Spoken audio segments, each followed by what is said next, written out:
cercles de métal aux inscriptions étranges permettant de naviguer d'une galaxie à l'autre. Des civilisations extraterrestres composées entre autres de fausses divinités égyptiennes s'emparant du corps de victimes innocentes au moyen d'énormes vers parasites. Ah, et d'ailleurs, à ce propos, les pyramides égyptiennes ont été construites par des extraterrestres. Ça vous semble complètement farfelu? Pas pour des millions de téléspectateurs à travers le monde. Pendant 15 ans, ils ont suivi chaque semaine avec dévotion les nouvelles aventures de soldats de l'US Air Force envoyés en mission secrète pour explorer notre univers. Stargate, la porte des étoiles. C'est l'histoire d'un succès télé inégalé, la série américaine de science-fiction qui a duré le plus longtemps à la télé.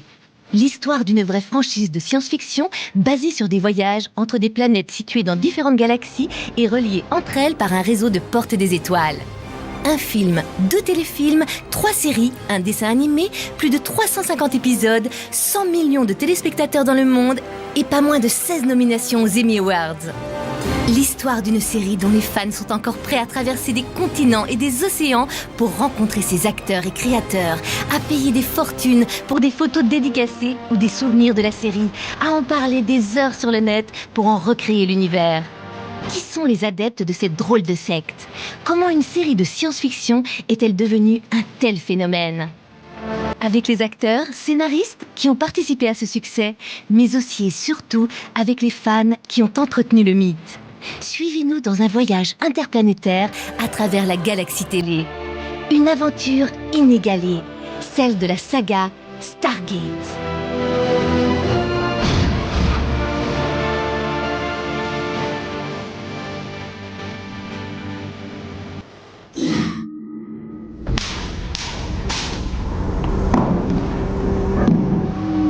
Au commencement, il y avait le film. Sorti en 1994, avec Kurt Russell en tête d'affiche, Stargate, la porte des étoiles, était surtout présenté comme un film de science-fiction nouvelle génération.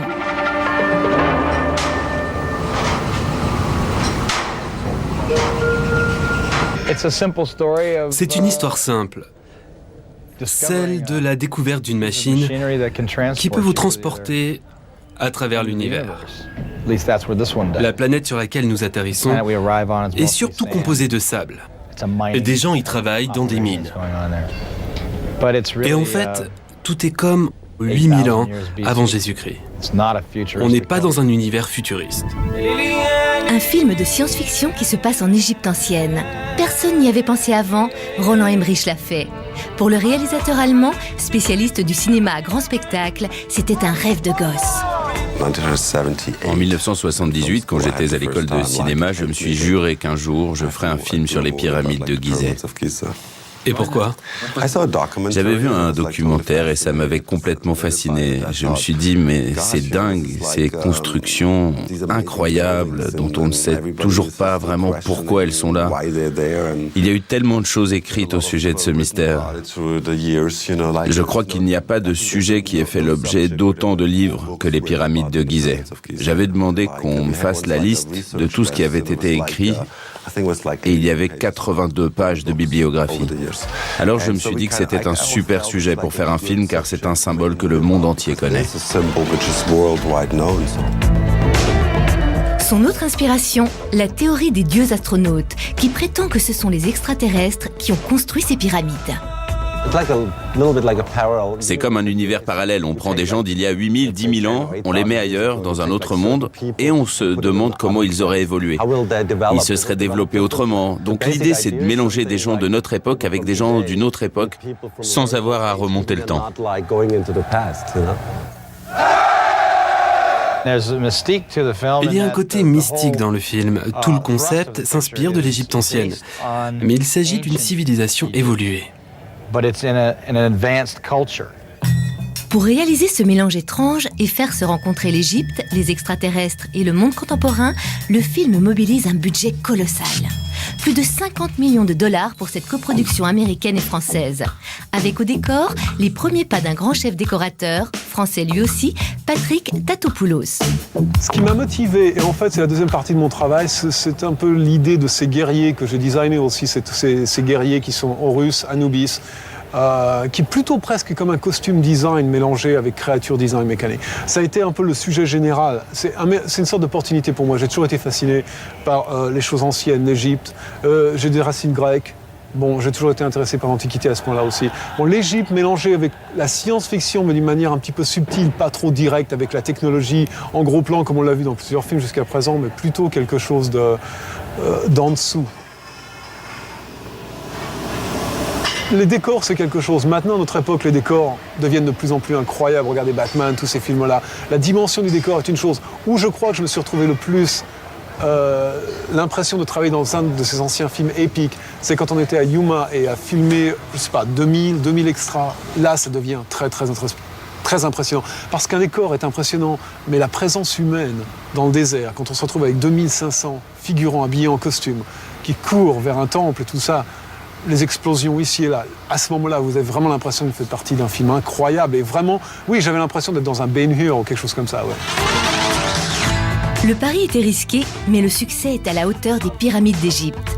Record d'entrée à sa sortie, Stargate, la porte des étoiles, engrange près de 200 millions de dollars de recettes. Emmerich annonce qu'il va en faire une trilogie façon Star Wars. Mais dépassé par le succès de son film suivant, Independence Day, il renonce à donner une suite au projet. Fini les rêves d'une franchise Stargate au cinéma. Le secret de la porte des étoiles aurait pu être enterré à jamais. Lorsque 3 ans plus tard, en 1997, la chaîne américaine Showtime et les studios MGM s'emparent du succès du film pour le décliner à la télé, Stargate SG-1 voit le jour et le bébé est confié à 2 producteurs en vogue, Jonathan Glassner et Brad White, qui sortaient à peine de l'aventure au-delà du réel. Quand j'ai découvert qu'ils étaient en train de préparer une adaptation télé de Stargate, j'ai tout de suite approché la MGM en leur disant que j'adorerais écrire le pilote. De son côté, Jonathan avait lui aussi contacté la MGM en leur disant qu'il avait très envie de participer à ce projet. Et donc, John Symes a eu la bonne idée de nous faire travailler ensemble. Il nous a appelés pour nous demander si on en avait envie. Et on a dit « génial ». Leur idée, reprendre l'histoire à la fin du film, c'est-à-dire avec les mêmes personnages, le même principe.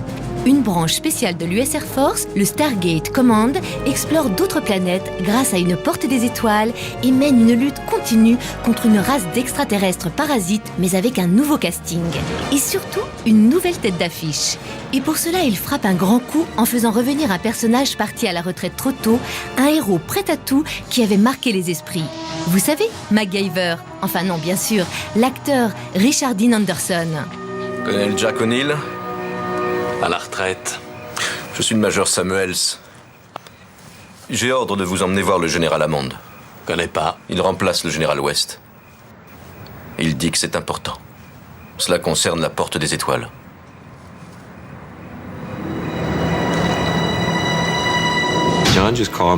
Ils m'ont appelé et ils m'ont dit « On veut que tu te lances dans ce projet ». J'ai dit « Bon, qu'est-ce que c'est ?» On m'a expliqué que MGM avait acheté les droits de la franchise Stargate et qu'il développait une série dans laquelle il voulait que je joue un rôle. J'ai regardé le film 1 ou 2 fois et j'ai vu qu'il y avait un potentiel énorme pour faire une série. Du coup, j'ai accepté. Au début, j'ai signé pour 2 ans. La chaîne Showtime avait commandé 44 épisodes. Et au milieu de la saison, ils ont commandé à nouveau 44 épisodes. Ça a tout de suite plutôt bien marché. Mais moi, j'ai commencé tout simplement parce qu'on a fait appel à moi. On lui avait proposé donc de reprendre le rôle de Kurt Russell pour la série. Mais lui m'avait dit qu'il accepterait, qu'il avait accepté, à la condition quand même que le rôle soit un peu plus, qu'il y ait plus d'humour d'injecter dans le rôle, parce que c'était trop sérieux. Le film, pour lui, le rôle de Jack O'Neill dans le film était beaucoup trop sérieux. Vous n'avez jamais songé à raconter vos exploits dans un bouquin ? Oh, ça me tente bien, si. Mais ce qui me gêne, c'est d'avoir à éliminer tous ceux qui l'auront lu. Je plaisante, mon général. Donc il est comme ça en fin de compte, évidemment. Il a cet humour, il est très calme, très pondéré, mais en même temps il vous lance des petites bribes d'humour comme ça dans les conversations et je pense que c'est quelqu'un, oui, qui d'abord qui est très sérieux dans son travail, donc il a également cet œil du producteur en même temps que de l'acteur. Et il savait, en l'engageant certainement, que il ferait tourner la machine non seulement devant mais derrière les caméras. Toute la franchise Stargate, l'idée que grâce à un énorme cercle,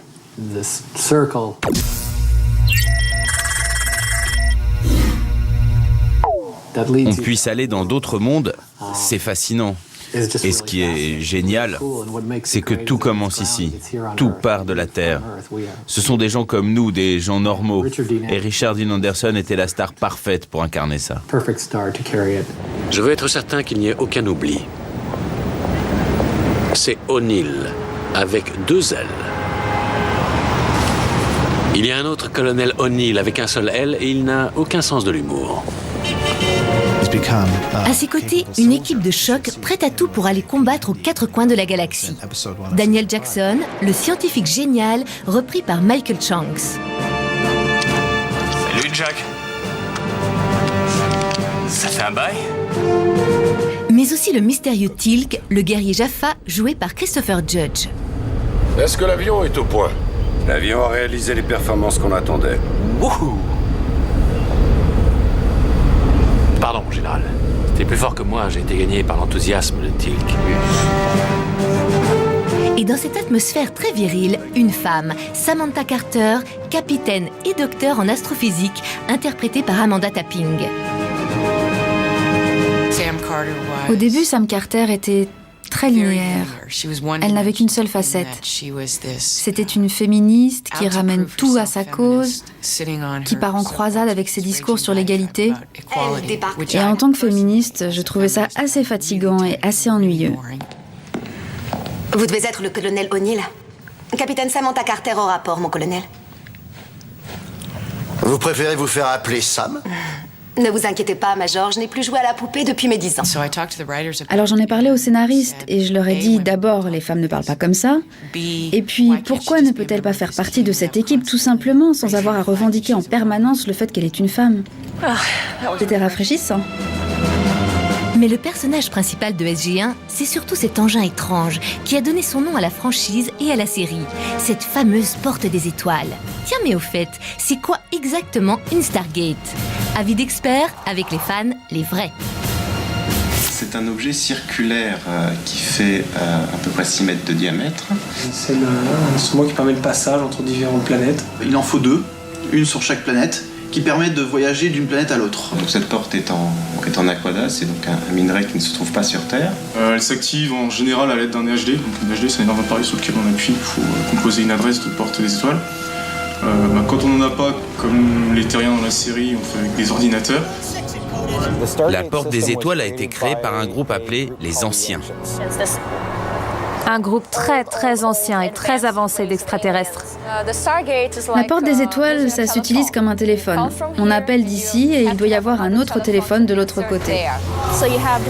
Dessus, il y a plein de symboles différents, comme les différents chiffres sur le téléphone. On appelle, et s'il y a quelqu'un de l'autre côté qui décroche, ça s'ouvre et on peut aller de l'autre côté. Et vos molécules sont d'abord dispersées, puis envoyées dans la machine de l'autre côté.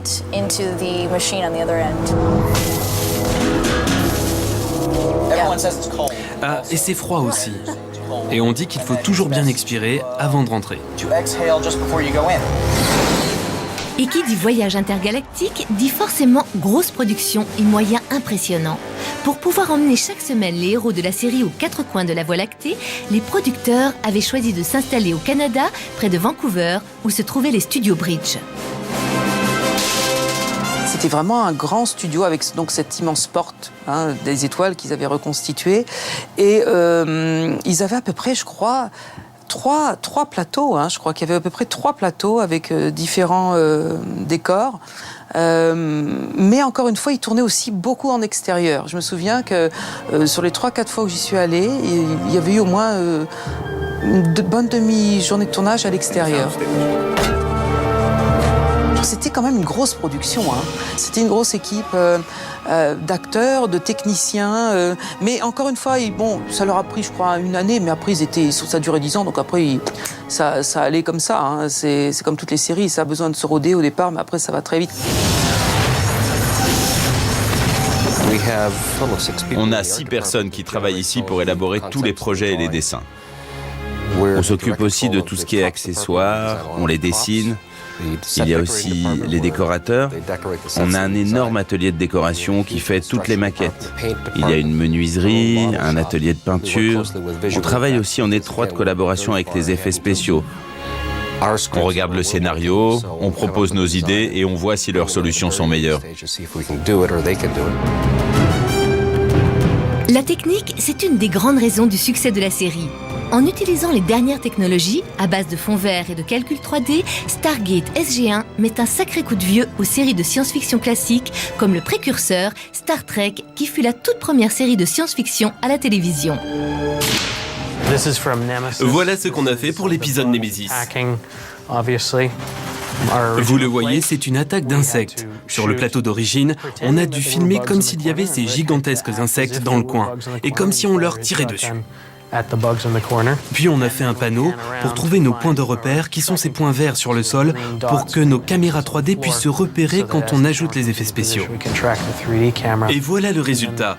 Les insectes sont pulvérisés quand ils descendent. Il y a beaucoup de rythme, beaucoup d'animation. Ça fait beaucoup de boulot pour un plan qui dure en gros 3 secondes.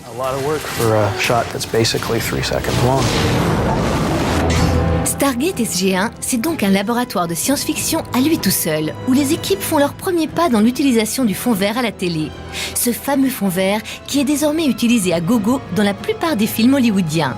Mais c'est aussi de la télé bien classique, avec des décors incroyables créés dans la plus grande tradition. Tout était fait sur place. On fabrique les accessoires, les décors, on s'occupe de la construction, de la peinture, des maquettes. Et on s'amuse beaucoup à faire ça. Entrez, je vais vous présenter tous ceux qui font ce travail. Ici, c'est l'atelier maquette. Quand on a commencé, on faisait à peu près 10% des maquettes de Stargate. Maintenant, on en fait nous-mêmes 99%. On en est très fiers. Et on espère pouvoir fabriquer nous-mêmes les extraterrestres à l'avenir. Ici, c'est l'atelier de sculpture, où on sculpte la plupart des accessoires, comme celui-là. C'est une arme Goa'uld, pour les vaisseaux Goa'uld. Goa'uld ? Vous avez dit Goa'uld ? Mais au fait, c'est quoi ça, un Goa'uld ? Qu'est-ce que c'est qu'un Goa'uld ? Alors, c'est une espèce de serpent méchant qui vient se loger à la base de votre crâne et qui prend le contrôle du corps de l'hôte. J'ai mon propre Goa'uld. C'est comme mon animal de compagnie. En voici un. C'est donc un parasite sous forme larvaire d'un serpent qui mesure en moyenne entre 20 et 40 cm. Cette larve qui dirige le corps. Donc l'âme de la personne est toujours dans la... Mais il voit ce qui se passe, il voit ce qu'ordonne le Goa'uld, ce que dit le Goa'uld, mais il peut rien faire à l'intérieur. Le Goa'uld, c'est le parasite. le méchant de service, alors pas tous. Mais en général, c'est celui qui va chercher le pouvoir. Bon, on y va. Il y a les gentils Goa'uld et les méchants Goa'uld. Les gentils, ce sont les Tok'ra. Ils peuvent venir en aide aux humains et à la Terre. Ils vous demandent la permission pour entrer dans votre corps, surtout si vous êtes malade. Par exemple, si vous avez un cancer, si par exemple vous êtes mourant. Ils vont dans votre corps et ils vous guérissent, mais ils ont besoin d'avoir votre permission. Vous devez être d'accord pour avoir un symbiote en vous. Et ils disent que si vous êtes d'accord, c'est une expérience encore plus bénéfique, car vous êtes toujours avec quelqu'un, vous sentez toujours quelqu'un dans votre tête avec qui parler. Ce sont ces drôles d'extraterrestres, presque dieux et tout à fait étranges, qui demandent le plus de travail aux équipes de maquillage. Goa'uld ou pas Goa'uld, à chaque épisode, les héros de Stargate SG-1 découvrent de nouvelles espèces et autres petits aliens tous plus étranges les uns que les autres. Leur combat pour sauver la Terre et découvrir la Voie lactée devient addictif. Après une saison, les téléspectateurs en redemandent. La série est renouvelée 1 fois, 2, 3 fois, un miracle dans un monde où tourner 2 saisons est déjà synonyme de succès. Moi, la série sur laquelle j'avais travaillé le plus longtemps avant ça, c'était Dr. Quinn, femme médecin, pour laquelle j'ai fait 3 saisons. 3 saisons de suite. Et à l'époque, je trouvais que c'était très long. Normalement, on fait une saison, 13 épisodes, peut-être 22.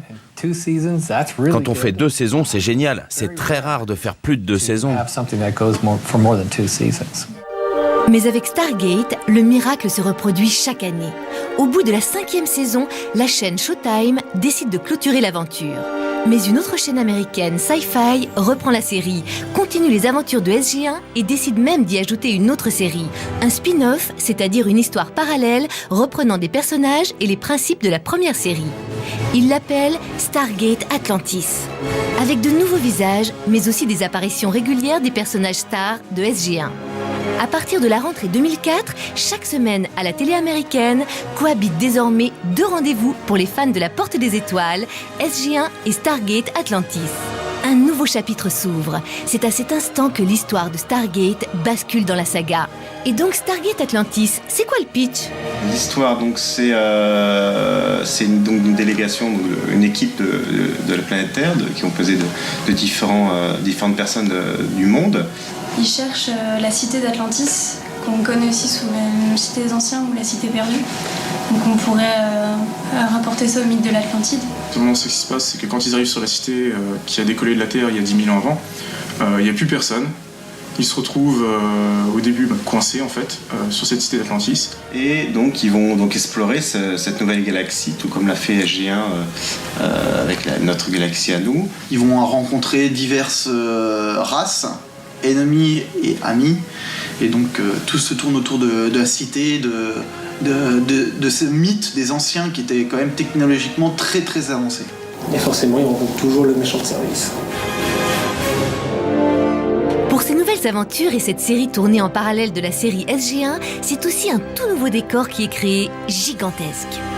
Alors là, ils avaient reconstitué le vaisseau de Stargate Atlantis qui était vraiment impressionnant, quoi. C'était même à étage. Je me souviens, c'était... je crois que j'ai rarement vu un plateau aussi gigantesque que celui-là. Pour un seul vaisseau, quoi. C'était vraiment... Même Star Trek, j'avais été Star Trek ici au studio Paramount, mais c'était pas aussi impressionnant que ça. Brad m'a fait faire un tour sur le plateau, et ils étaient encore en train de le construire. Mais c'était énorme. Comme ils étaient encore en train de le monter, c'était même encore plus impressionnant, parce qu'il y avait des gens partout, sur des échelles, des échafaudages, en train de peindre. Le plateau était incroyable, super impressionnant. C'était fantastique. Vous savez ce que les décorateurs et les accessoiristes avaient réussi à faire? C'était incroyable. On avait vraiment l'impression d'être dans cet univers, dans cet espace, pour de vrai. C'était énorme, il y avait beaucoup de petits détails, c'était merveilleux. Le vaisseau lui-même est reconstitué de A à Z, quoi. De A à Z, pas l'extérieur, mais l'intérieur, et c'était plusieurs étages. Et je me souviens, les techniciens à l'époque m'avaient dit que ça allait vraiment les aider beaucoup au point de vue timing, qu'ils les aient reconstitués avec tant de précision, ce vaisseau, qu'ils ont utilisé en plus, je crois, 5 ans. Donc, c'était pas pour rien, ils avaient investi beaucoup d'argent dans la reconstitution de ce vaisseau. Pour cette série située en parallèle de la série originelle, ce sont donc de nouveaux visages qui apparaissent, avec notamment le retour d'un personnage déjà croisé dans Stargate SG-1, Rodney McKay. Major, Teal'c est mort. Et vous et moi, nous perdons notre temps parce que le Pentagone va ordonner la reprise des opérations dans moins de 16 heures. Voilà dans l'explication du fameux délai de 48 heures. Vous leur avez dit que Teal'c devait être mort, c'est ça? Il le sera d'ici là. Vous n'êtes qu'un crétin. Dommage que vous soyez aussi jolie. C'est le rêve pour un acteur, ce qui m'est arrivé. On rêve toujours qu'on va jouer un rôle, un petit rôle, qu'on va être découvert. Et c'est ce qui m'est arrivé. J'ai fait un épisode, ils m'ont rappelé pour 2 de plus, je les ai tournés. Et après, j'ai entendu dire qu'ils préparaient un spin-off, une nouvelle série Stargate. Alors, j'ai tout de suite mobilisé mes troupes. J'ai appelé mes agents, mon manager, tout le monde. Et personne n'a fait grand-chose. Ils m'ont tous dit « Ouais, on va essayer ». Mais je n'ai eu aucune nouvelle. Et alors que je ne m'y attendais plus, on m'a appelé pour une audition. Mais ce n'était pas pour rejouer McKay, c'était pour jouer un autre rôle. Donc je me disais, ouais, c'est bizarre. Mais bon, j'ai auditionné. Et elle n'arrêtait pas de me dire, non, c'est trop McKay. Et moi j'étais là, ah d'accord. Et dès que je me remettais à jouer, je refaisais du McKay. Les créateurs avaient imaginé un personnage de scientifique sérieux, voire ennuyeux. Mais ils se rendent compte au dernier moment que ce n'est pas d'un bon ennemi dont ils ont besoin, mais plutôt d'un bon vieux râleur, comme McKay. Voilà, félicitations, vous avez résolu le mystère. Vous savez comment les anciens ont raté leur coup il y a 10 000 ans. Ça ne veut pas dire que je ferai pareil. Je ne voudrais surtout pas être vexant, mais aucun d'entre vous n'aborde ce sujet avec un niveau de compréhension égal au mien. Zelenka, c'est valable aussi pour vous. McKay, he's just such a... McKay, c'est un personnage qu'on adore détester. Tout le monde a un McKay en lui. Tout le monde est McKay le matin avant de prendre son premier café. Quand on est fatigué ou sous pression. Mais McKay, il était tout le temps comme ça, comme on est dans nos pires moments, tout en étant capable d'avoir réponse à tout. Mais c'est aussi le genre de mec qui peut débarquer dans une fête et dire exactement ce qu'il pense sans avoir aucun remords. Moi, j'adorais écrire pour McKay parce que c'est toujours drôle d'écrire pour un enfoiré. C'était vraiment un personnage marrant.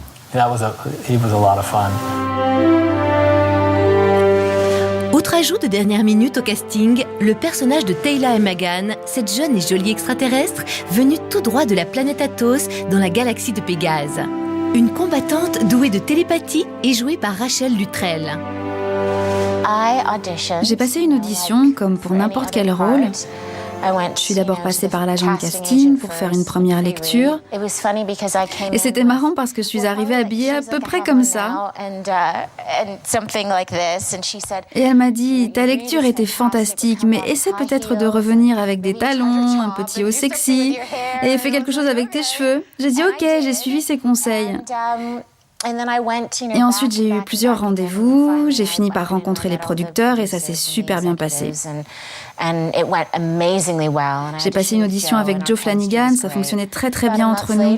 Et un mois plus tard, alors que je ne m'y attendais pas du tout, j'ai reçu un coup de fil me disant que j'étais prise.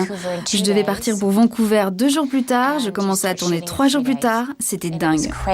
Vous vous êtes tous portés volontaires pour cette mission. Vous représentez plus de 12 pays. Chacun dans votre spécialité, vous êtes les meilleurs du monde. Et si on considère l'aventure dans laquelle nous sommes sur le point de nous lancer, vous êtes aussi les plus courageux. J'espère que nous reviendrons tous un jour après avoir découvert un nouveau champ d'exploration pour l'humanité. Mais je sais que vous avez conscience qu'il n'est pas certain que nous revenions parmi les hommes. Pour toute l'équipe recrutée, c'est plus qu'un voyage interplanétaire qui s'annonce, c'est surtout un marathon de travail aux cadences infernales.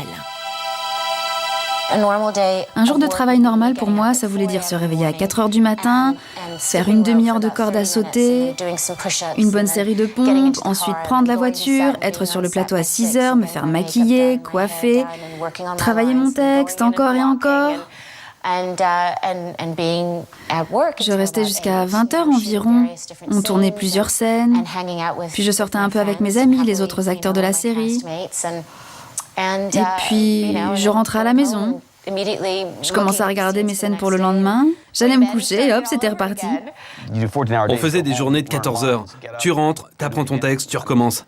Et en plus, il y a énormément de dialogue dans ce genre de série. Et moi, c'est pas mon truc apprendre mon texte. Donc j'y ai passé beaucoup de temps. Mais il n'y a pas que les acteurs qui trinquent. Pour les scénaristes, c'est aussi un défi de tous les jours. Surtout qu'au même moment, l'équipe de Brad White et Jonathan Glassner écrivaient à la fois les scénarios pour Atlantis et Stargate SG-1, les 2 séries étant hebdomadaires. C'est très intense, il y a beaucoup de pression. Parce qu'il y a ce qu'on appelle la bête. La bête, c'est la production.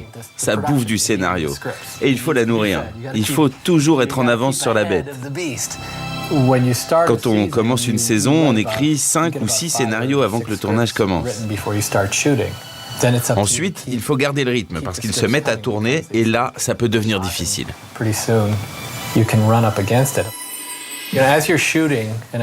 Nous, ce qu'on faisait, c'est qu'en même temps qu'on tournait un épisode, on préparait le suivant.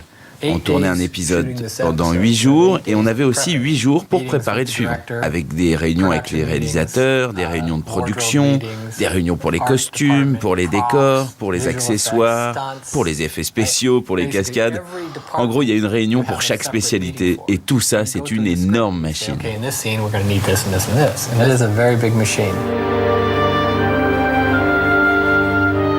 Au fur et à mesure que les saisons s'accumulent, pas toujours facile de trouver à chaque fois une nouvelle histoire, de nouvelles aventures. Surtout qu'il faut que tout soit compatible avec toutes les histoires racontées auparavant. Stargate SG-1 va durer 10 ans, devenant la série de SF la plus longue de l'histoire de la télé américaine. 10 ans, c'est pas moins de 214 épisodes, ce qui correspondrait à un film de plus de 200 heures. Si on y ajoute les 5 ans d'Atlantis, l'addition devient interstellaire. Près de 300 heures d'histoire aux 4 coins de la galaxie. Un casse-tête pour les scénaristes.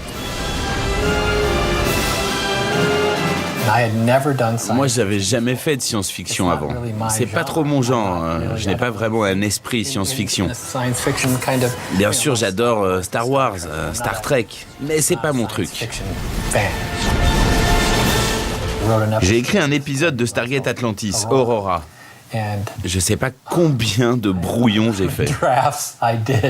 J'essayais d'en faire trop, je faisais trop de recherches. Sur quoi je faisais des recherches déjà ? Ah oui, sur la technologie des Wraith. Avec des engins qui allaient plus vite que la lumière. Et j'avais mis toutes les explications dans les dialogues.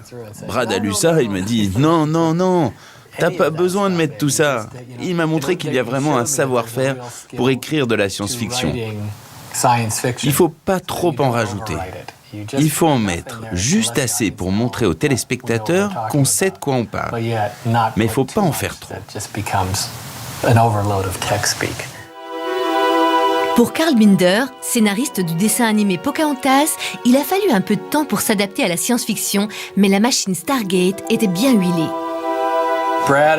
Les créateurs étaient vraiment très forts pour se souvenir de tout ce qu'ils avaient raconté auparavant. Mais c'est vrai qu'il y a eu quelques erreurs, une fois ou deux.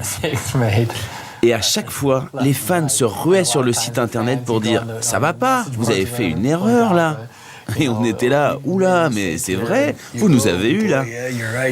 Donc ça arrivait, mais c'est normal. Quand une série est si longue et que la mythologie est si compliquée, il faut s'attendre à ce genre de choses. Outre le travail d'écriture, c'est toujours le travail d'effets spéciaux et de décors qui fait aussi le charme et la complexité d'Atlantis. Tiens, et au fait, ça faisait quoi de passer par la fameuse Stargate ? Oh là, je suis désolée de vous l'apprendre, mais c'était ennuyeux. Je veux dire, imaginez, pour nous, c'était juste, passer à travers un cercle immobile. C'est vrai qu'il était très beau, ce cercle. Il était très bien fait, mais il ne se passait rien. En tout cas, jusqu'à ce que les spécialistes en effets spéciaux apportent leur touche. Mais pour nous, c'était « Et maintenant, vous passez à travers ». Et on était juste devant un cercle en carton, on passait de l'autre côté, et c'est tout. Il faut avoir beaucoup d'imagination quand on fait de la science-fiction. Avec aussi bien sûr le maquillage et les costumes, forcément importants quand il s'agit d'habiller des extraterrestres sexy comme Teyla, alias Rachel Luttrell. Moi, j'adorais travailler avec les costumières, j'adorais aller les voir, faire les essayages. Elles étaient toujours super motivées pour préparer les épisodes suivants. Elles choisissaient des tissus très intéressants, différents types de cuir, différentes couleurs. Et on travaillait ensemble pour essayer de trouver le costume idéal. Pendant 4 ans, Rachel Luttrell, alias Teyla, va donc faire preuve de ses grandes qualités de combattante en petite tenue ajustée. Jusqu'à ce qu'elle se retrouve dans une situation pour laquelle aucun grand spécialiste du costume ou expert en effets spéciaux ne pouvait l'aider. Elle était enceinte. J'étais complètement terrorisée le jour où j'ai dû leur dire que j'étais enceinte. Je pensais que ça ne passerait pas du tout, parce que ça ne collait pas avec ce que vivait mon personnage à ce moment-là. Je m'imaginais me promenant avec mon petit haut et mon énorme ventre qui ressort et je me disais ça va pas être possible, j'étais terrifiée. Je leur ai annoncé et leur mâchoire en est tombée. Mais ils ont été géniaux, ils ont fait avec, ils se sont adaptés. C'était un sacré défi, mais ils ont réussi à rendre ça possible et intéressant. Donc du coup, ce qui s'est passé, c'est que mon personnage est tombée enceinte, comme moi. Elle avait eu une histoire d'amour avec un homme de son peuple, Canaan. Et Michael, un des méchants de la série, était persuadé que l'enfant de Teyla allait devenir extrêmement puissant.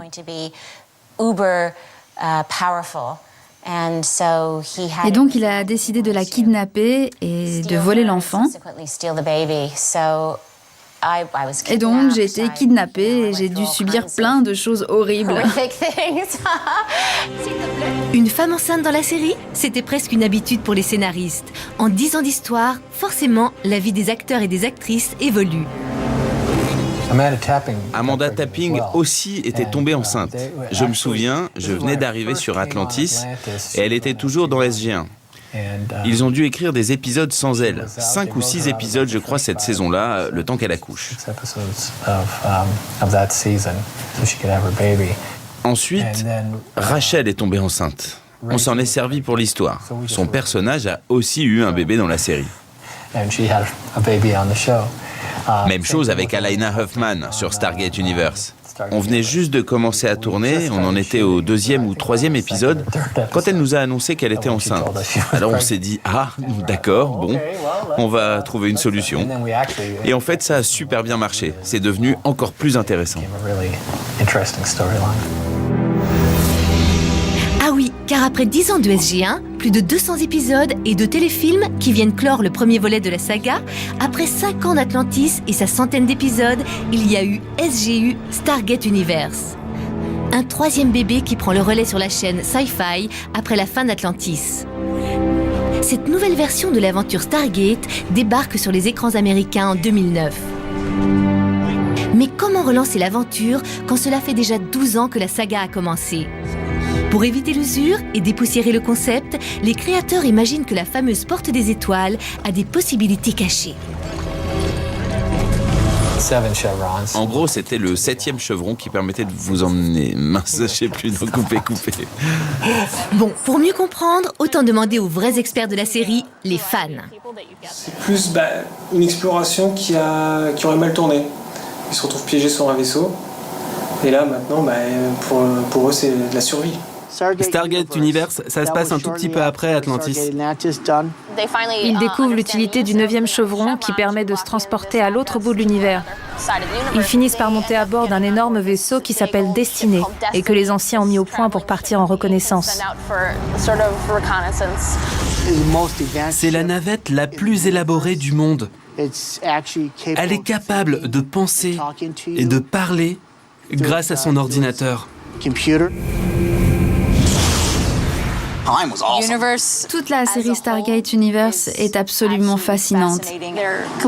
Ils sont complètement coupés du monde, embarqués dans un incroyable voyage, et ils font ce qu'ils peuvent. La série s'intéresse beaucoup plus aux problèmes humains, aux petites choses de la vie. On les voit essayer de survivre et de trouver une façon de cohabiter dans ce vaisseau si loin de la Terre. C'est plus sombre, plus dramatique. Pour cette 3e aventure, les créateurs décident de changer complètement la formule. C'est une série à gros budget, plus de 2 millions de dollars par épisode, et le ton est complètement neuf. Fini l'humour, Stargate devient sombre, très sombre. C'est vrai qu'avec Stargate Universe, on a décidé de prendre un tournant beaucoup plus sombre, plus gris, je dirais. Les gentils ne sont pas toujours gentils, les méchants ne sont pas toujours méchants. En fait, on ne sait pas trop qui est gentil, qui est méchant. Rien n'est jamais très clair. Et du coup, c'était beaucoup plus difficile d'écrire ces scénarios-là, mais c'était aussi beaucoup plus enrichissant. Pour moi, c'est de loin l'expérience professionnelle la plus passionnante que j'ai jamais vécue.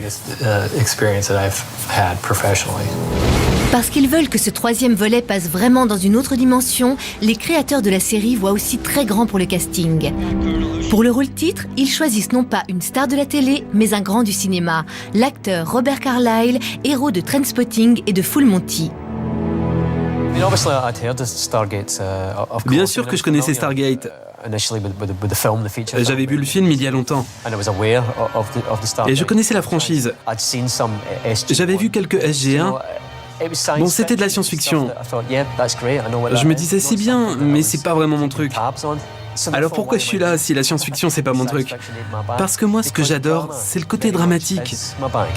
Et là les personnages doivent gérer des situations pour lesquelles ils n'ont pas du tout été préparés. Et ça c'est le truc génial qu'ont apporté les créateurs. Et qui fait que c'est très différent de SG1 et Atlantis.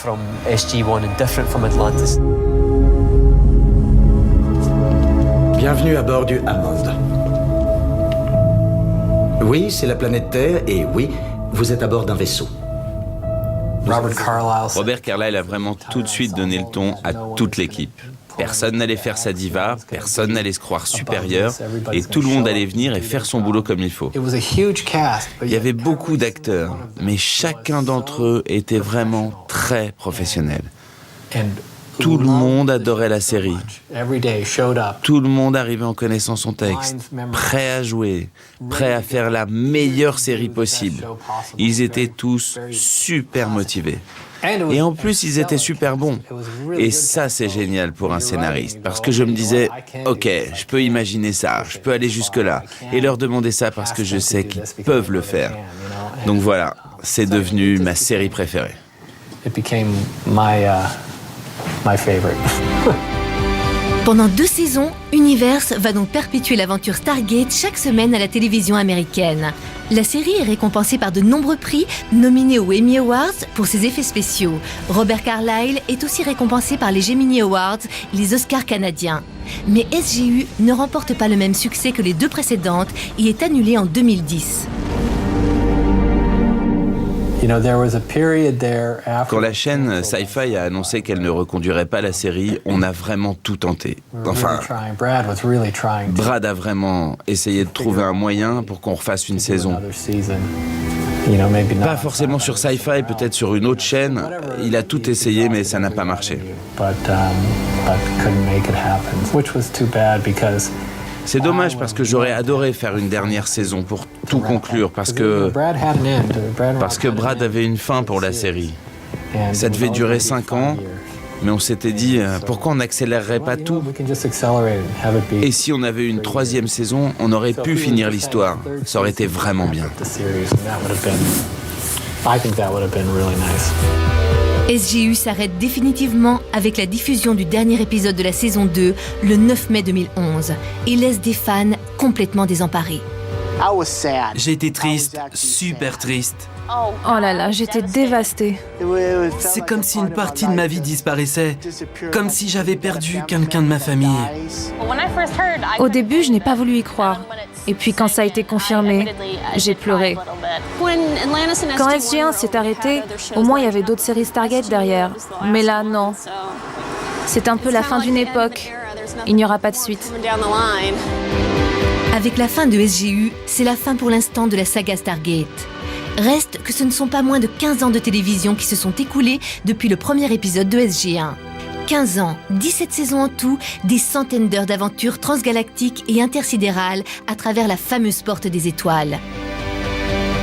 Une longévité qui fait de Stargate la saga de science-fiction ayant existé le plus longtemps à la télévision. Quelles sont les raisons de ce succès ? La recette pour plaire aussi longtemps et à autant de téléspectateurs de par le monde. Dans un monde télé où le zapper est roi et les séries s'annulent, parfois coupées en plein élan, qu'est-ce qui fait que Stargate a plu à ce point? Qu'est-ce qui fait que cette série est devenue un phénomène? Alors Stargate, c'était quoi le secret? C'est comme pour tout, on ne sait jamais pourquoi certains trucs marchent et pas d'autres. D'abord, il y a les personnages de SG1. Les rôles étaient super bien définis et les histoires super bien faites. Mais surtout, c'est grâce aux personnages. Quand on voit Amanda, Christopher, Michael Shanks, ils sont tous marrants à voir. Pour moi, c'est surtout le sens de l'humour des créateurs. C'est ça qui m'a attiré. Il y avait toujours un côté rigolo à tout ça. Un petit côté second degré que j'aimais beaucoup. Ils pouvaient se moquer de la situation dans laquelle ils étaient. Et pour moi, ça marche toujours. Dès qu'une série se prend trop au sérieux, ça m'intéresse plus. Surtout avec la science-fiction. C'est un nom, ça? Non? Baal? Bon, ça n'a pas dû être facile à l'école, hein. On vous appelait basket ou hand? Vous ne vous rendez pas compte de ce que va vous coûter votre impudence. Là où ils ont été très forts, c'est qu'ils se sont posé une bonne question. Qu'est-ce qui se passerait si la science-fiction débarquait dans nos vies, à notre époque? Comment est-ce qu'on réagirait? Forcément, on se raccrocherait à ce qu'on connaît, à notre culture. On ferait des blagues. Ils ont vraiment réussi à marier ça avec un côté merveilleux. L'idée qu'il y a quelque chose, quelque part, ailleurs. L'idée qu'un jour, on sera peut-être choisi pour sauver la planète, tout en gardant un soupçon de réalisme pour que ça marche. Si on part dans d'autres univers et que donc là on rentre dans le domaine un peu plus ludique de tout ça, quoi. Avec Atlantis, ce qui était bien, c'est que toute la famille pouvait regarder.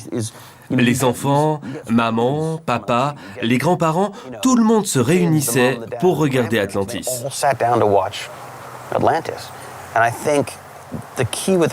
Finalement, c'est un peu comme si Atlantis était le Walt Disney de la science-fiction, ce qui n'est pas super sexy.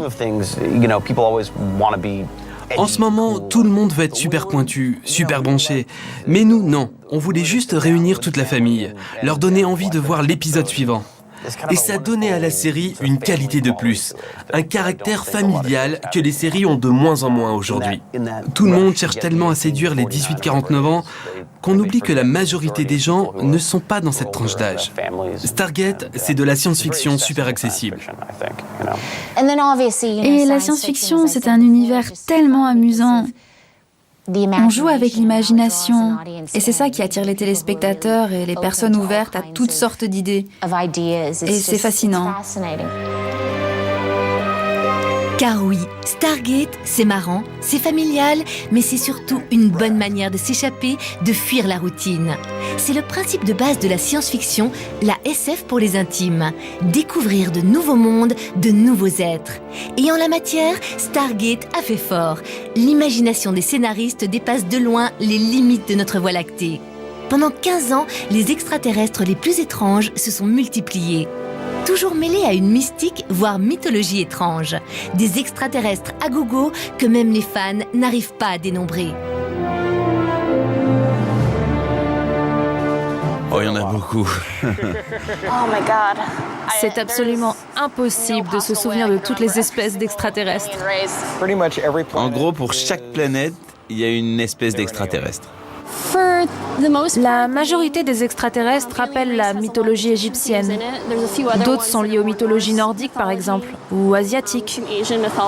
Mais en général, c'est plus inspiré de l'Égypte. On s'amusait à faire un décompte un jour quand même. Il y a 124 cultures dans Stargate, toutes franchises, les trois confondues. Il y a tellement, il y a même des nuages spatiaux vivants, alors là, on n'a pas fini. Il y a les Goa'uld, les Tok'ra, les Unas. Les Unas, ce sont des bêtes super méchantes qui n'ont qu'un truc en tête, tuer les gens et les manger. Il y a les Nox. Il y a les Furlings qui ressemblent à des koalas très étranges. Ouais, des koalas géants, quoi. Ils vont détruire leur planète par accident. Il y a les Athosiens, les Jedi, ça dure longtemps, je préviens. Les Lantiens, les Ori, la lance lucienne en soi, les Seraki, qu'est-ce qu'on va voir, les Abydosiens, même s'ils sont disparus. Il y a les réplicateurs. C'est comme des robots, sauf qu'ils ont des petits éléments qui leur permettent de se regrouper, de se réparer entre eux et de former des êtres plus grands. Les Asgard, on dirait des petits extraterrestres, comme Roswell. Des petits êtres gris avec une grosse tête. Ils sont trop mignons. C'est l'extraterrestre qu'on s'imagine quand on est petit. Une forte intelligence, une morale irréprochable. Voilà, donc on va dire que ce serait la sagesse. Et puis dans Atlantis, bien sûr, il y a les Wraiths. Les Wraiths, ce sont des espèces de vampires de l'espace, bleus, vert pâle, à la peau molle et gluante. La meilleure description que j'ai entendue, c'est que ce sont des mecs qui rêvent de ressembler à Marilyn Manson. Parce qu'il y a toujours quelque chose de nouveau, toujours une vérité ailleurs, Stargate est un puits à histoire sans fond. C'est l'imaginaire qui plaît. Mais pas seulement, c'est aussi le fait que la série soit moderne, ancrée dans le réel.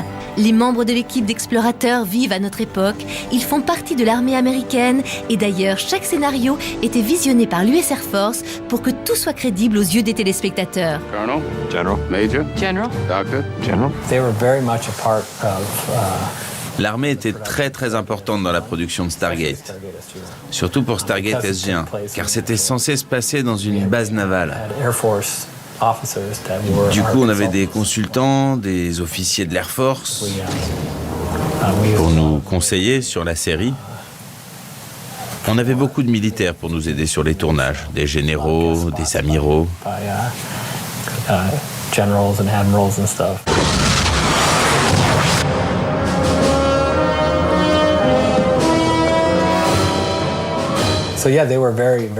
Ils étaient très enthousiastes. Si on se trompait, ils nous le faisaient savoir. Et on rectifiait le tir. Asseyez-vous, messieurs. C'est surtout Brad Wright qui voulait que les militaires soient toujours présentés sous un jour positif. De temps en temps, il y avait un militaire un peu dingue, mais la plupart du temps, c'était très positif. Capitaine. Ne vous en faites pas, mon colonel, je ne craquerai pas. Ah bon? Mais j'allais seulement dire les femmes d'abord. Je suis sûre que vous m'apprécierez quand vous... Ce qui fait aussi le succès de la saga, c'est la force des personnages féminins. À commencer par Amanda Tapping, alias Samantha Carter, star de SG-1 puis d'Atlantis. Dans toutes les séries Stargate, les héroïnes sont loin d'être des faire-valoir. Elles sont jolies, oui, mais elles ont un cerveau. Et dans un monde où un téléspectateur sur deux est une femme, si messieurs, forcément ça compte. Il faut voir les choses comme elles sont. On a beaucoup de pouvoir, oui, c'est vrai. Avant, dans la science-fiction, les personnages de femmes étaient toujours, vous savez, soit sexy, en petite tenue sexy, mais avec pas grand-chose dans la tête. Ou alors, elles savaient pas trop se défendre. Tout ce genre de trucs qui ne me donnaient pas du tout envie, alors que là, c'était différent. Et c'est pour ça que j'ai été attirée par cette série en général et par mon personnage, Teyla. Et puis ce qui plaît surtout, c'est l'ambiance familiale. À force de travailler ensemble pendant des heures, les équipes de Stargate se connaissent presque mieux que leurs personnages de fiction. À les entendre, les studios Bridge à Vancouver et le monde de la Porte des Étoiles, c'était une famille. Vous savez, c'est souvent ce qu'on entend, et ça fait très cliché, on était tous une grande famille, mais pour moi, c'est vrai. Stargate, c'était vraiment la première production où j'ai eu le sentiment que c'était vrai. C'est vraiment une famille pour la plupart d'entre nous. Moi, je suis très proche de David et aussi de sa femme Jane et de sa sœur Kate. Je suis aussi très proche de Jason Momoa et de sa famille. C'est vraiment une famille. Je les adore. Je crois que la chose qui me manque le plus, non, la deuxième après le salaire, c'est eux. Je les adorais, toute l'équipe. On passait tellement de temps tous ensemble. En 5 ans, on a vraiment appris à se connaître. Comment ça va? Tu es heureuse? Oui, tout va bien. C'est vrai, on se retrouvait pour dîner tous ensemble, on allait au cinéma ensemble, on faisait quasiment tout en groupe. Il faut dire qu'on avait des horaires tellement dingues que c'était compliqué de voir d'autres personnes. Du coup, on sortait avec les gens avec qui on travaillait, on était fatigués en même temps, on avait de l'énergie au même moment, du coup on sortait. C'était un super groupe. On avait de la chance. C'était une famille dans tous les sens du terme. Il y avait des bagarres, il y avait des prises de bec, ça c'était moi. Des caprices, ça c'était moi aussi. Mais en fait, ça nous rapprochait encore plus les uns des autres. On adorait tous travailler ensemble, les uns avec les autres. Tout le monde se respectait, c'était vraiment une ambiance de travail positive. J'avais jamais vu ça dans ce boulot. Jamais. Une famille Stargate qu'on est triste de quitter, comme Rachel Luttrell lors du tournage du dernier épisode.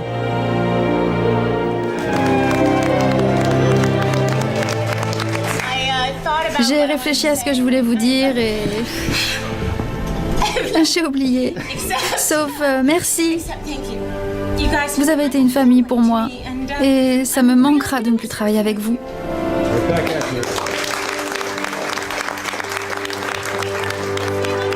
Une famille qu'on s'empresse de réunir dès qu'on peut. Les acteurs d'Atlantis se revoient encore très souvent en dehors des tournages et n'hésitent pas à s'entraider. Car quand David Hewlett a voulu faire un film, c'est forcément à ses collègues de Stargate qu'il a pensé.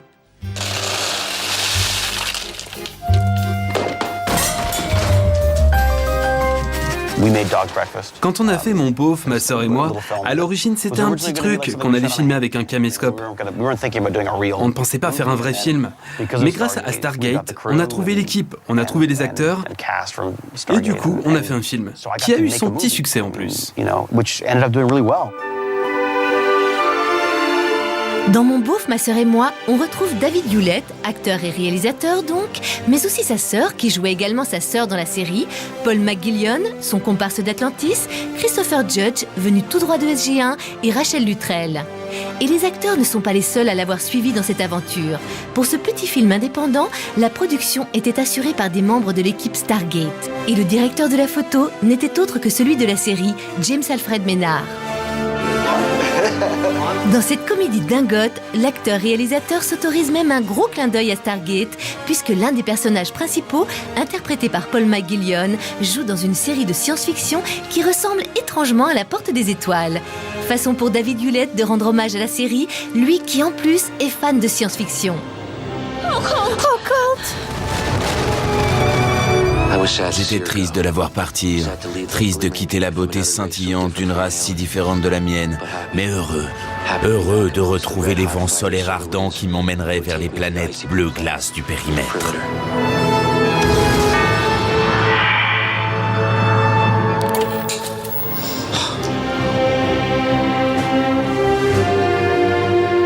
Autoproduit sans l'aide des grands studios hollywoodiens, Mon beauf, ma sœur et moi n'aurait jamais été diffusé s'il n'avait pas aussi bénéficié d'une aide encore plus puissante que celle des forces de la Stargate.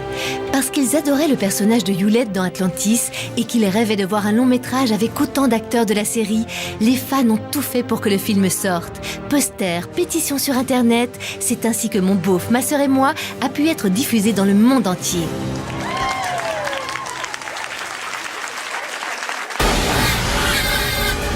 Car la voilà, la principale raison du succès de Stargate. Le secret qui fait que cette série est devenue culte. L'ingrédient caché, c'est les fans. On les appelle les Gators et ils ont un monde rien qu'à eux. Sur Internet, depuis les tout débuts de la série, c'est un autre monde qu'ils se sont créés. Un monde où on se recrée des personnages de la série comme en vrai, à base de têtes automatisées. Ou un dessin animé façon South Park et en tchèque comme sur cette vidéo Made in Prague.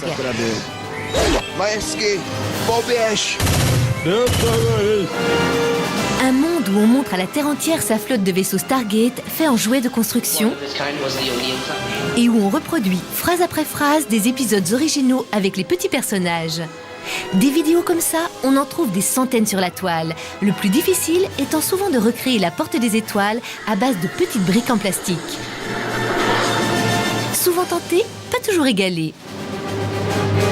Mais au pire, il y a toujours un copain gator pour vous expliquer point par point comment la faire soi-même à la maison avec un bon ordi et pas mal de patience. Et si vous êtes plutôt manuel, ce fan bricoleur vous explique même comment la faire en carton. Pratique en voyage. Et pour ça, les fans français ne sont pas en reste.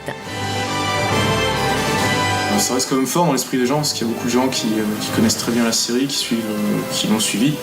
Il y en a qui, comme moi, qui commencent même à collectionner des objets, des costumes authentiques pour, d'un côté, on veut un peu préserver cette série, mais aussi pour la faire découvrir. Il y a du cosplay, comme nous on fait, effectivement, donc en convention, on fait vivre un peu la série auprès des gens en costume. Il y en a qui écrivent des histoires sur Internet, donc, ce qu'on appelle les fanfictions. Le must, faire son propre épisode. Notre préféré, cette vidéo dans laquelle des dingues de Stargate français ont écrit, réalisé et joué un épisode entier et inédit de leur série préférée.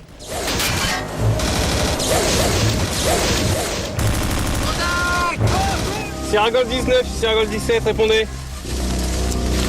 ISG 19. Quelle est votre position? Nous sommes à environ 200 mètres à l'ouest de la vallée, mon colonel. Et vous avez trouvé quelque chose? Négatif, il n'y a rien ici.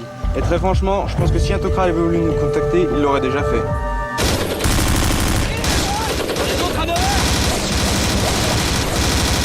Le film, c'est de garder l'esprit de la série.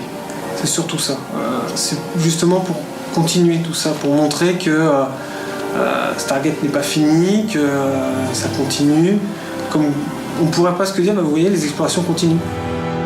Pas la peine de vous faire un dessin ou même une reconstitution, vous l'aurez compris, les fans ont un univers bien à eux et un poids de choc dans la série, au point que les créateurs tenaient compte de leur avis dans l'écriture des scénarios. Quand on est scénariste, on prend des décisions. On se dit, tiens, si on faisait ça serait un tournant dans l'histoire super intéressant. On écoute les fans, on écoute leurs réactions, on fait attention en se disant, ok, pourquoi est-ce qu'ils ont tant aimé cet épisode? On regarde ce qu'ils ont dit et on essaye d'en tenir compte dans l'épisode suivant. Donc on essaye de faire plaisir aux fans parce qu'on veut qu'ils continuent à aimer la série. Mais bon, on avait aussi plein de commentaires qui disaient, ouais, c'est trop facile, ils s'en sortent toujours à la fin, à la dernière seconde. Jamais ils tueraient quelqu'un d'important. Donc on s'est dit, ok, peut-être qu'on devrait essayer ça pour une fois. Peut-être qu'il faudrait tenter le coup. Et ça donnerait une direction complètement différente à la série. C'est ainsi que, sans crier gare, ils décidèrent de faire disparaître le personnage de Paul McGillion, Beckett, aux grandes dames des fans qui allèrent manifester jusque sous les fenêtres des scénaristes à Vancouver. Aujourd'hui, c'est un jour plutôt pluvieux. Et dehors, il y a des fans de Carson Beckett qui sont en bas. Ils manifestent pour que leur personnage préféré revienne. Pour l'occasion, Martin Guerreau, un des scénaristes de la série, était allé à leur rencontre. Qu'est-ce qu'on veut? Le retour de Beckett! Et quand? Maintenant! Combien d'entre vous manifesteraient si n'importe quel personnage mourait? Levez les mains. Combien manifesteraient si la série était arrêtée? Et combien manifesteraient contre la guerre? C'est pas aussi enthousiaste. La série, c'est plus important. Je suis d'accord. Mais comment faire revenir un mort? Bien sûr, la science-fiction permet d'inventer tout ou presque, mais il faut tout de même garder une certaine logique. Les créateurs se lancèrent donc dans le clonage, en imaginant que les méchants Waits pouvaient cloner des êtres humains. Un clone de Beckett pouvait donc réapparaître pour le plus grand plaisir du plus écossais des membres de la Stargate Team et des fans.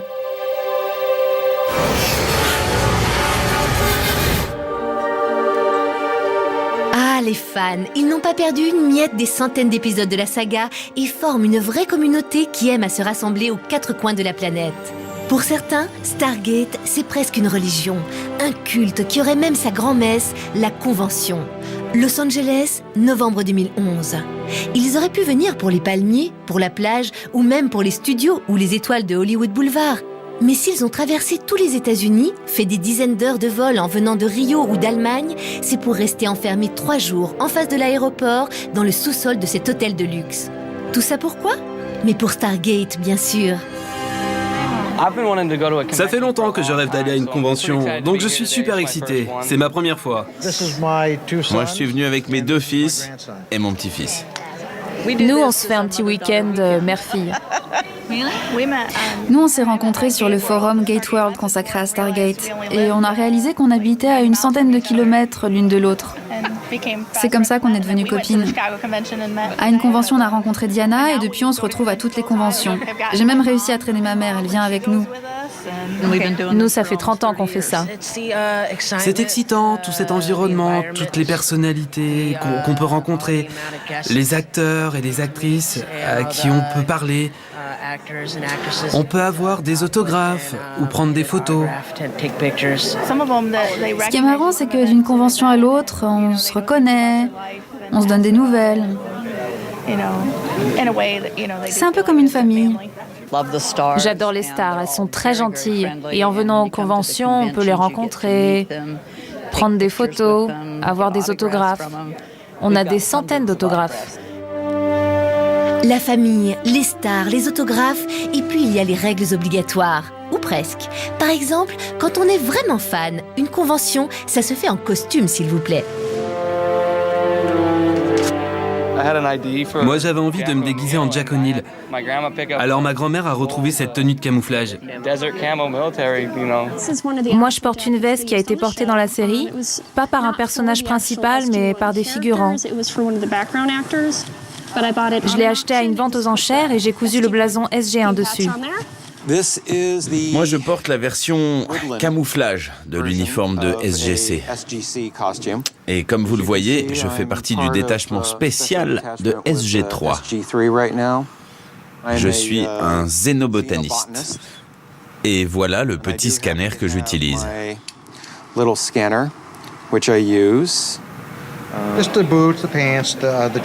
On a juste mis nos bottes, le treillis et la veste.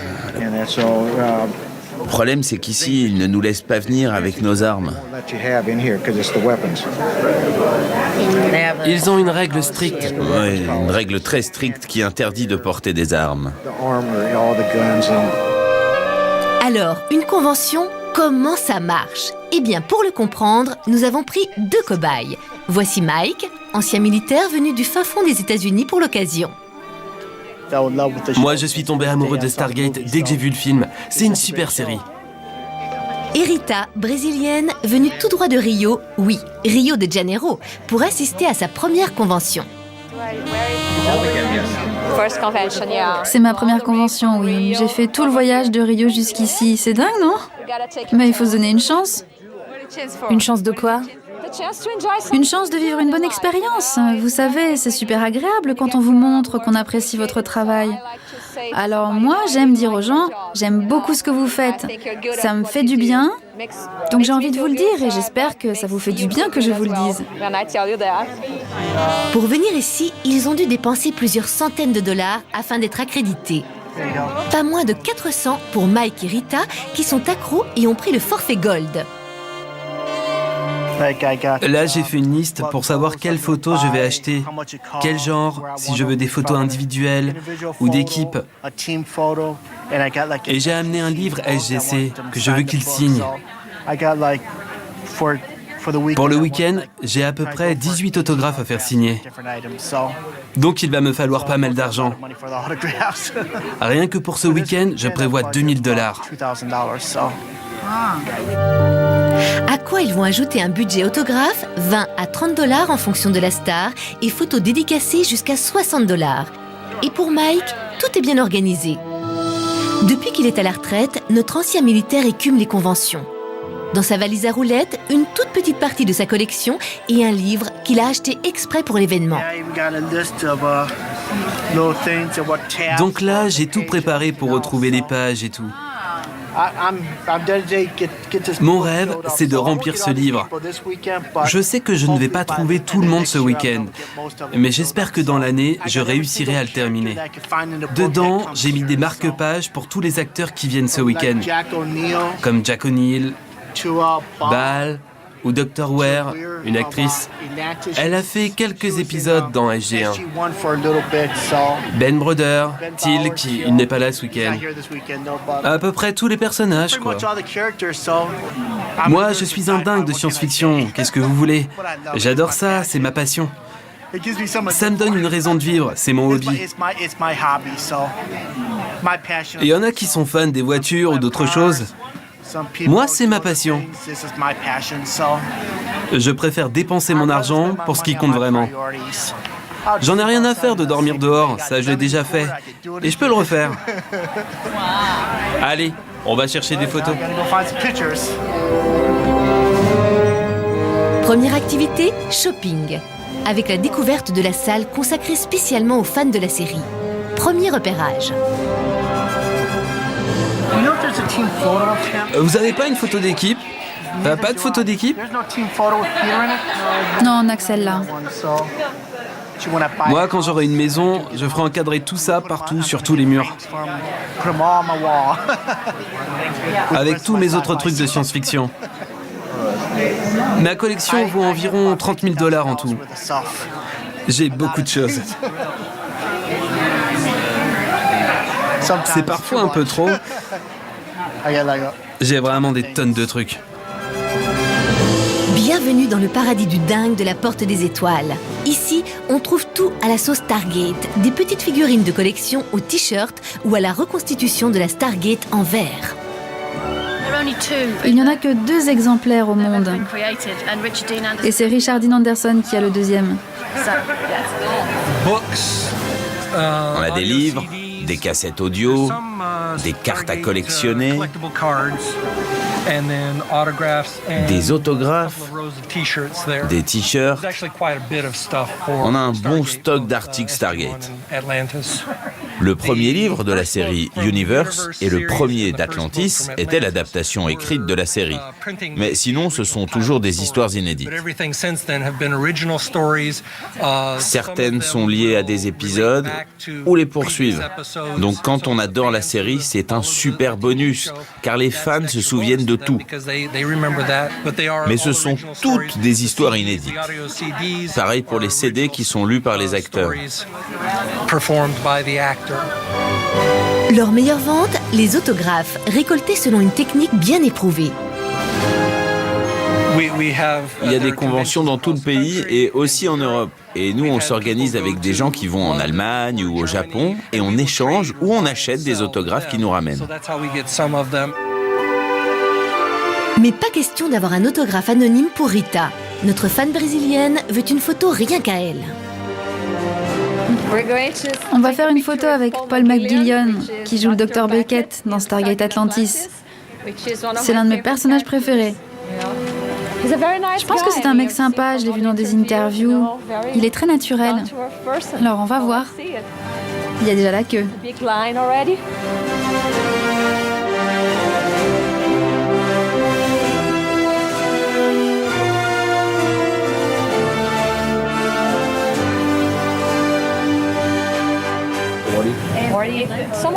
Il y a des photos qui sont plus chères, vous avez vu?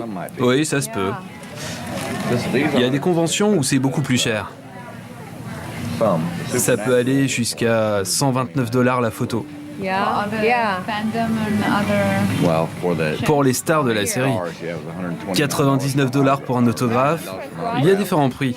129 $ pour la photo. Ici, ça vaut le coup. Pour Wayne Brother, c'était 50. Tori Higginson...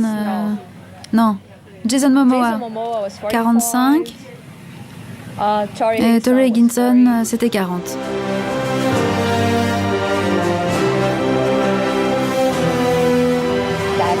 C'est lui là-bas.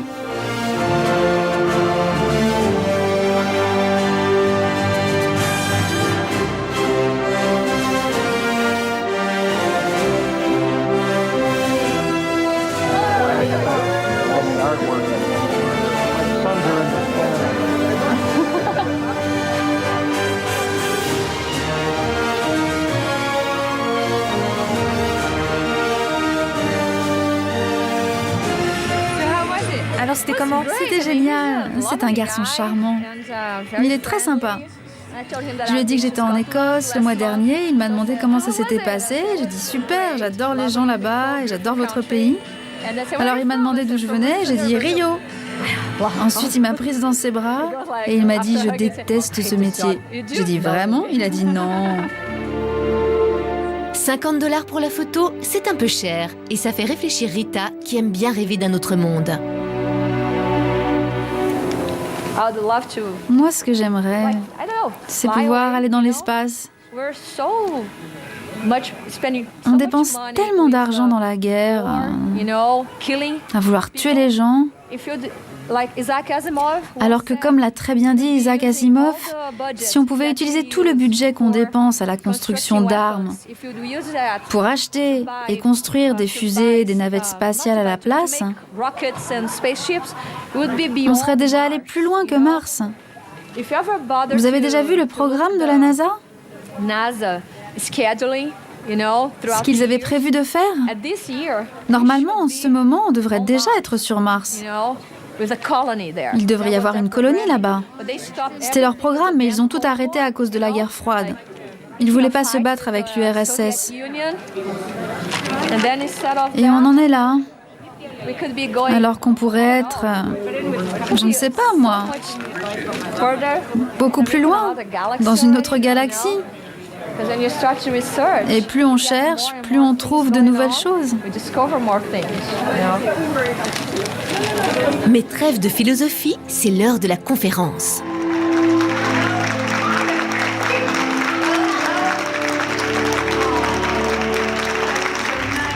Ce jour-là, c'était Tori Higginson de Stargate Atlantis qui venait à la rencontre des fans. C'est surtout ça une convention. Le bonheur pour les fans de voir leurs acteurs préférés en chair et en os et la possibilité de leur poser les questions qu'ils se sont toujours posées. Comme Rita, qui veut savoir si la star d'Atlantis croit aux dieux astronautes. Je crois que le mystère est toujours intéressant. Et je pense que c'est absurde de penser qu'on est les seuls êtres vivants dans cet immense univers. Ce genre de rencontre est vraiment typique des séries de science-fiction. 20 ans, 30 ans plus tard, les fans de Star Trek, par exemple, peuvent faire des milliers de kilomètres pour apercevoir un acteur de la série. Pour Stargate, c'est la même chose, un amour inconditionnel. Moi, ce que je trouve génial, c'est que votre passion et votre obsession, vous en faites quelque chose. Vous êtes incroyable. Vous savez, j'ai tourné dans des films qui ont été réalisés par des fans de science-fiction. Ils commencent en étant fans et ils finissent par écrire des scénarios. C'est génial. On m'a envoyé il y a un mois une peinture qui représentait mon chien. Eh bien, c'était une super belle peinture. Vous créez des choses superbes.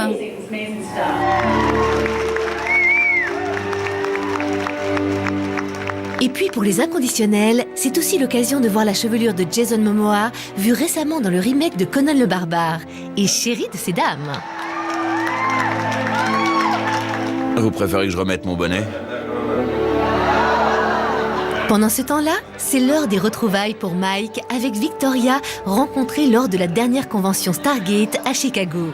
Je vais sûrement t'emmener dîner avec mon père. Il faut qu'on essaie de trouver une bonne pizza. Mais on n'est pas à Chicago, ça risque d'être le parcours du combattant. Moi, ça ne me dérange pas, je suis là tout le temps. Et puis, il faut bien que je parle à quelqu'un. Je peux pas parler à ma famille, ils pensent que je suis fou. Victoria est étudiante en art, un peu fauchée. Elle croyait qu'elle ne pourrait pas venir. Oh là là, j'ai été tellement contente quand j'ai reçu ma bourse. Je disais, je peux y aller. C'est mon cadeau de l'année. Vous voyez, on a tous un truc en commun. On est complètement dingues. C'est comme une réunion de famille. Sauf que cette famille-là, on l'aime. On veut s'amuser, partager notre passion et récupérer un maximum d'autographes. Ouais, les autographes, c'est un vrai bonus. Ouais, c'est vrai, c'est ma priorité. Avec les photos.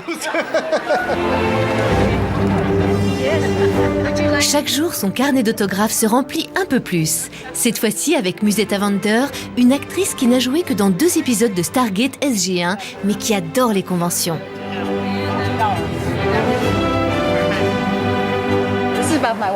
Ça fait combien de conventions Stargate ? 4, je ne sais plus. Je reviens d'une convention à Londres. C'est marrant. J'adore ça. Présent aussi ce week-end-là, Tony Amendola, alias Maître Bratak. Mais aussi le méchant récurrent de la série, Baal, alias Cliff Simon. Ils vous font peur parfois? Non, plus maintenant. La première fois, oui. J'étais en Allemagne et les fans allemands, ils sont dingues. Super, mais dingues. On est très très suivis là-bas. On a 17 millions de téléspectateurs rien qu'en Allemagne et plus de 100 millions dans le monde. C'est énorme. Et moi, j'ai été le méchant qui a duré le plus longtemps à la télévision au monde. On a battu Star Trek. Alors vous prétendez ne pas me connaître? Ben non. Oh, ne vous vexez surtout pas pour ça. Je suis sûr que vous êtes très connu comme Goa'uld. Mais ce qu'il y a, c'est qu'on m'a mis un vilain serpent dans le crâne. Et depuis, je suis tout chose. Je suis Baal. Ce qui est génial avec la science-fiction et avec Stargate, c'est que grâce aux conventions, on peut rencontrer les gens qui nous regardent. Et ça, c'est très rare. La plupart des acteurs ne rencontrent jamais leur public. Et puis on a un retour, et c'est super important. On sait tout de suite si on vous aime ou pas. Bon, et puis les producteurs de la série regardaient beaucoup les sites internet, et du coup, ils savaient ce que les gens disaient de certains personnages. Moi, mon personnage a été récurrent pendant 6 ou 7 ans, juste parce que les fans avaient envie de le voir, parce que c'était un personnage intéressant. Moi, je remercie toujours les fans. Sinon, j'aurais pas de boulot. Et comme je joue souvent les méchants, généralement, je fais 2-3 épisodes et puis après, je me fais tuer. Mais j'ai commencé à jouer dans Stargate 1 an après mon arrivée aux États-Unis et ça a tout changé.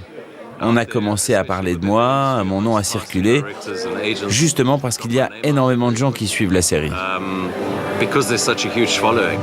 Mais notre préféré reste sans doute Corinne Nemec. Héros de la série pour ados, Parker Lewis ne perd jamais, donc, mais aussi présent pendant 1 an dans la série Stargate SG-1. Hey, quoi de neuf? Je passais voir comment ça va. Oh là, c'est quoi ce truc? Enlevez-moi ça. Oh, mais il ne veut que des bisous. Vous voulez pas l'embrasser? Oh non. Je crois que je ferai autre chose avec ce truc-là. Comme le noyer dans les toilettes? Non, je ne suis pas sûr que ça marche. Imaginez la surprise de la personne qui va aller aux toilettes et découvrir ça. C'est pire qu'un alligator dans les égouts. Ah, mais c'est un joli accessoire, ceci dit. Merci. Tu l'as fait? C'est moi. C'est vrai, je suis impressionné. On me reconnaît souvent dans la rue à cause de Parker Lewis ou de Stargate. Mais je ne m'étais pas rendu compte de l'impact international qu'avait la série dans le genre science-fiction. Ça m'a beaucoup surpris et ça continue à me surprendre parce que je suis resté à peine plus d'1 saison. Mais mon personnage est toujours aussi populaire. 8 ans plus tard, c'est toujours aussi important qu'à l'époque. C'est le clair, c'est celui-là, non? Allez, une dernière petite course pour Rita. Oui, c'est celui-là que je voulais voir. Oui, c'est 2-là. Et une petite vente aux enchères pour Mike. Et le week-end est déjà fini.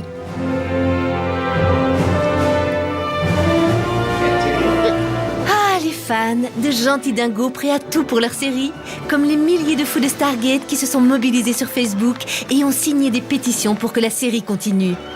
Comme ces acharnés qui imaginent et écrivent la suite de la série, seuls derrière leurs écrans d'ordi, ou essaient de faire eux-mêmes un jeu vidéo inspiré de la Porte des Étoiles. Ce qu'il faut comprendre, c'est qu'être fan, ce n'est pas juste un petit hobby à part, c'est, allez, on va le dire, un art de vivre. La preuve avec Robert, fan 7 jours sur 7.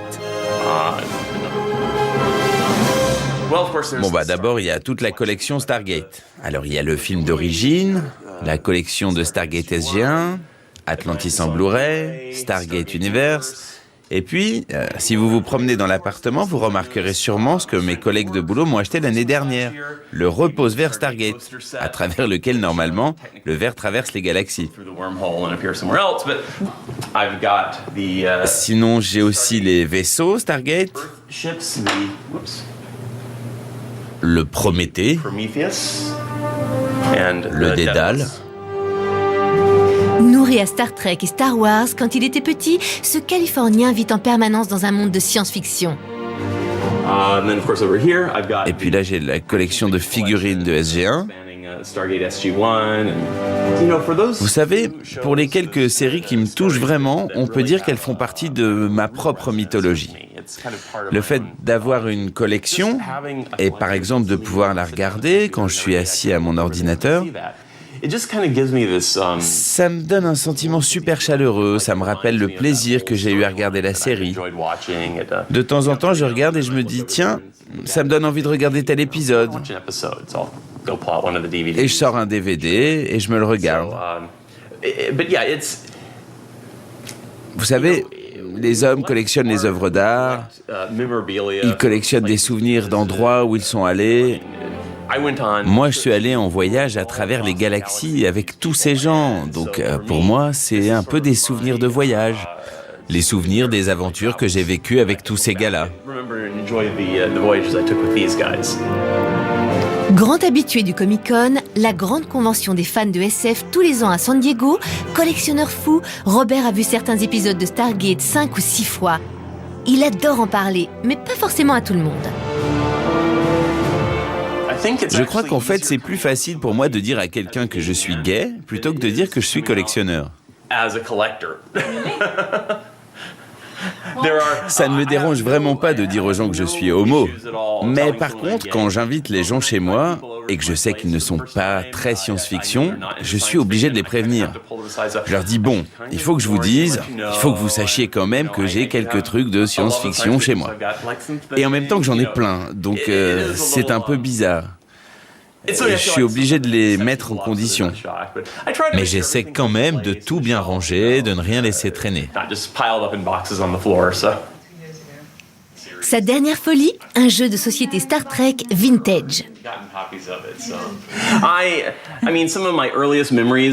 Un de mes premiers souvenirs remonte à l'époque où je regardais Star Trek avec mon père et ça m'a donné un goût incroyable pour les sciences. Ça m'a fait aimer les fusées, les navettes spatiales, ça m'a fait aimer l'univers et l'astronomie.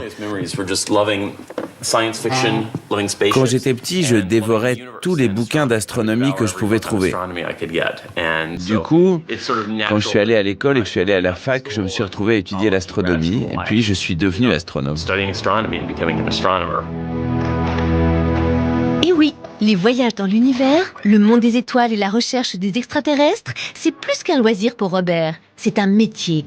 Depuis une dizaine d'années, il travaille pour une petite boîte assez connue dans le milieu, la NASA.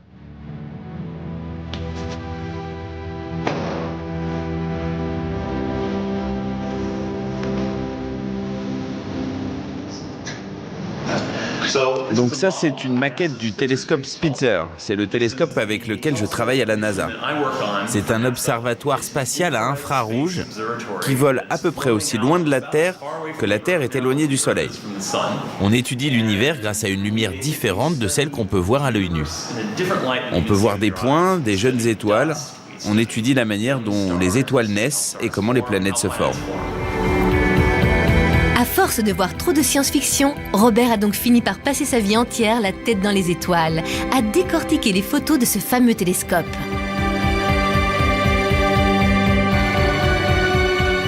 Ça, c'est le genre de travail visuel que je fais pour les télescopes de la NASA. Je travaille avec les données qui nous proviennent du télescope et je les transforme en images analysables. Parfois, on habille l'image pour mieux expliquer nos découvertes.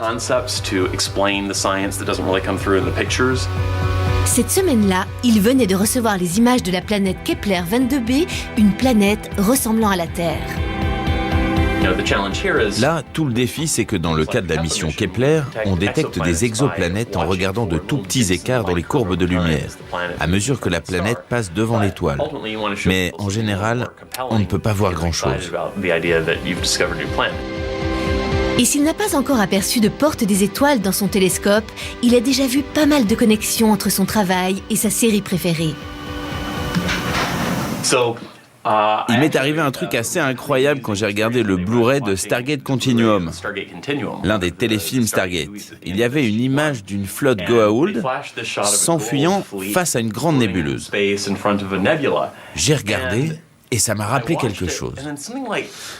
Je suis revenu en arrière, j'ai mis sur pause et je me suis dit, je connais cette nébuleuse, je connais ses couleurs, les étoiles bleues, la structure, ça me dit quelque chose.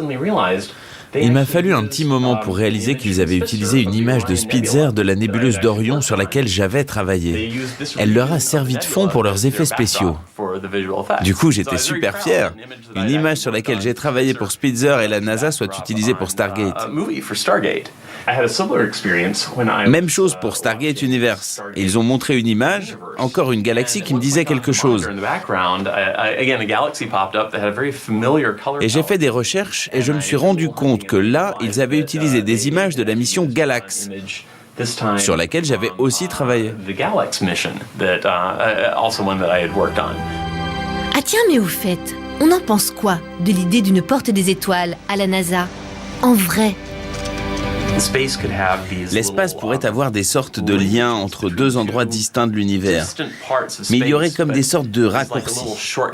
En fait, si vous imaginez l'espace comme une feuille de papier sur laquelle il y a plusieurs points, en fait, l'espace lui-même pourrait se plier de telle sorte que ces points se rapprochent. Et si on pouvait sauter d'une feuille à l'autre, on pourrait aller d'un endroit à l'autre de l'univers sans avoir à faire tout le trajet. L'énergie que la porte doit développer pour créer un tel passage entre deux mondes, c'est proprement astronomique. Désolée, je ne vois pas d'autre mot. Et donc dans Stargate, ils partent du principe qu'il serait possible de construire ces portes qui permettraient de créer un trou noir entre deux endroits. La porte réussissant à faire ce qu'on est incapable de faire pour le moment, c'est-à-dire de former un trou assez grand et de le maintenir ouvert suffisamment longtemps. On ne saurait pas comment construire de telles portes. On ne saurait même pas par où commencer. Mais le concept est tout à fait plausible scientifiquement. Ce serait donc possible. Les chemins intergalactiques empruntés par Richard Dean Anderson, Samantha Carter, David Hewlett, Rachel Luttrell ou Robert Carlyle, les aventures qu'ils nous ont fait vivre à travers SG-1, Stargate Atlantis ou Stargate Universe et qui ont passionné plus de 100 millions de téléspectateurs dans le monde. Alors qui sait ? Peut-être qu'un jour, un jour très proche, vous aurez à traverser les galaxies à travers un gigantesque trou noir, une porte des étoiles. Quand ce jour viendra, n'oubliez pas votre brosse à dents et votre vaccin anti-Goa'uld. En attendant, tenez-vous prêts en regardant Stargate.